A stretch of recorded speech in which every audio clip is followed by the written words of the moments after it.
Hello and welcome to 31 Days with Mary. Today is day 28 and Jesus speaks about unity.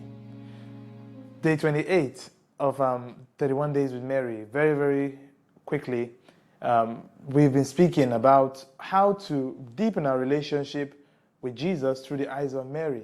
We've spoken about how we all have some masculinity and femininity to our personality, and the fact that these components help us to appreciate who Christ is, helps us to appreciate ourselves, and helps us to be better in our relationship with Christ.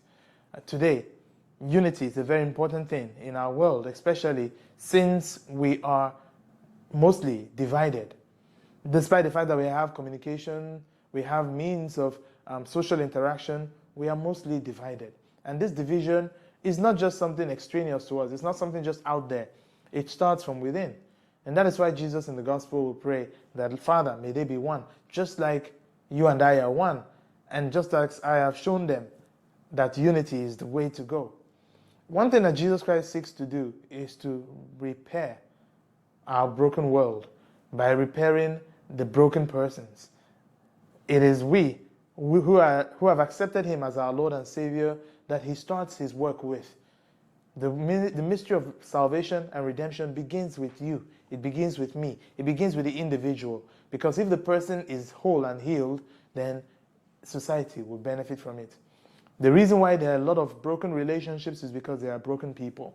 The reason why there are a lot of failed relationships is because people themselves are failing. The reason why we have division in society is because each person is divided. So it's important that we begin the process of healing from the person. Paul capitalized on the division that existed in the Sanhedrin when they brought him before the tribune, the Roman tribune, to accuse him of heresy, to accuse him of dividing the Jewish people. And he told them, it is because of the resurrection, our hope in the resurrection, that I am standing on trial today. He was addressing the Pharisees, and then the Pharisees immediately took his side and started fighting against the Sadducees. So you see that wherever there is a semblance of division, people can easily take advantage. And this is something that should not happen either within us as persons or among us as Christians or even in our homes and in our families. So ask yourself, why is there a division in your home? Could it be because there is a division in you as a person? Are you working on yourself as a person? Have you resolved some of your own difficulties as a person? Are you even working on them? Can you even identify them? For instance, people say that they were born into a home where family values were not taught. Because of that, they have turned out the way that they are. But then they see a better situation. Maybe they end up with a spouse who has experienced the love of parents, who have experienced the attention and the care of a loving home, who has been raised in a good and God-fearing way. Rather than learn from this person, they still insist on their own brokenness, and they say, this is who I am, this is what I have always been, this is what I've always known. Why would you stick to something that you know is clearly wrong when you can be better? Our Blessed Mother, when she encountered the Holy Spirit and Jesus Christ was incarnate in her, she said, my soul magnifies the Lord and my spirit rejoices in God my Savior. When Christ comes, we ought to rejoice in that presence. When the Holy Spirit falls afresh on us, we ought to rejoice in that new presence, in that renewal of God's grace in us. Are you asking God, through the power of the Holy Spirit, when he comes at Pentecost, to fall afresh on you and make you whole?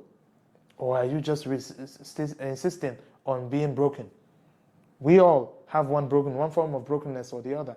But we must not remain broken. We have to cooperate with the power of the Holy Spirit to be made afresh, to be made anew, to be renewed, and to be restored. It is only by this that we can heal our world. If we ourselves experience healing, then healing will flow into our world. If we ourselves experience wholeness, our world will be a place of holiness. That is the way it should be.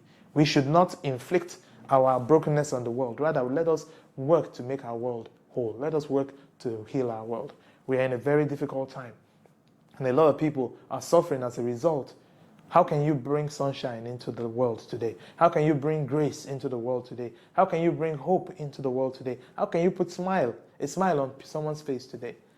Ask God to fill your heart today and give you that grace, that strength to be able to heal our world. Jesus has already prayed for us. Father, may they be one, just as you and I are one. I pray the same for you, that God will heal you and make you whole, body, soul, and spirit, so that that renewal that you've experienced will also flow into our world. May God be with you and bless you today.